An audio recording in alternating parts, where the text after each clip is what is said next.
Okay, so here is the rear latch actuator.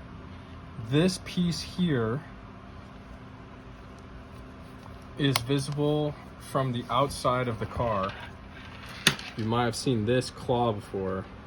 And when the door is unlocked by pulling this cable on the handle, this freely opens.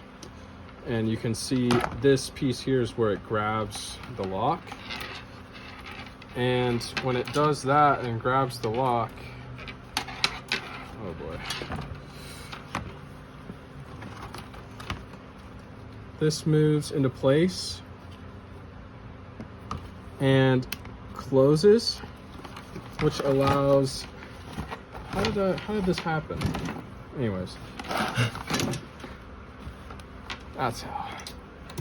Which allows this piece here to close. So right now it's not latched. Now it's latched, which allows this spring-loaded hammer to cock and then hit this actuator switch here. And if you listen really closely, you can hear this mechanical blue switch clicking when this hits it. So I'll move this away.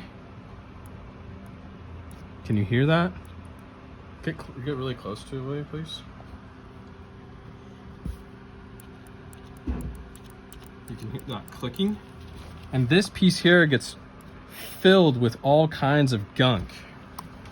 So I cleaned that out with brake cleaner and lubed it up. And now, when this opens, it's hitting the switch. And I just had to lube this and grease this, and same with this hinge pin here for the cable. And then I gave everything else a good clean too. But now every time I test this and open this to lock the door, I hear this switching, and I can test that by releasing this cable a little bit more, and there's no further click. And all I want to do is make sure that this can move on its own without any resistance. And when I first opened this up, this had a ton of resistance. It would not hit the clicker every time, and now it does. And that was just a round of brake cleaner and then some CLP lube to lube it up, and locking it in with some grease at the end. So in order to free that up a lot, I had to jam some vice grips in here to keep this pin up like so. And then I held this with my finger and then worked this over and over and over again, because every time that this pin closes, it'll release it. So just to test, you open the door, then the door closes and it locks, and it should, this metal divot here should be making contact with the blue switch. So there we go. Now I'm gonna put this back in the car. We'll see if it works. Thank you all. All right, before I button this all back up, I wanna show one final possible fix.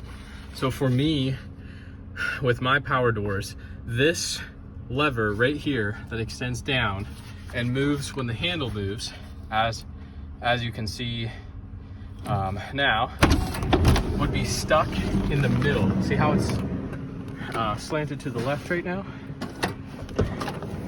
And when the door would come back, this would be hanging perfectly straight down like this. As you can see, it's tilted this way. So what I did was lube this up a ton with the power door off.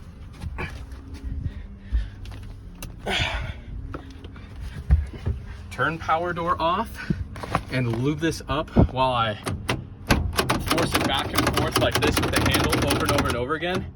And if you were like me, if you let it go really slowly, it would stick right about here in the center, just like that. But now, since I've lubed it enough, it goes all the way home. And if If it goes all the way home, it will enable your door to shut all the way. If it's straight down, then it will not shut the door all the way. So I gotta put this back together because I've been at this for 6 hours and it's Mother's Day and my wife is upset. But she will be happy that this door that has not worked for several years will now work. So it's great. There's no light on the dash for the door on the left. Wait a minute. Yes, there is.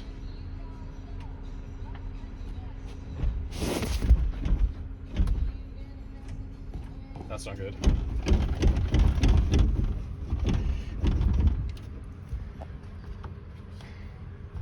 Oh, it's because the power doors are off. As soon as I turn that on, I think we'll have success. So let me show you again. Yep, now I will turn the power door off and you can see it's totally shut all the way. So turn it on off, and then, so what happens, now it's in manual mode. If I open this, it's actually gonna break the lock, which is why it showed open. And then I'm just gonna spray lube while I do this and climb. Hopefully that helps you.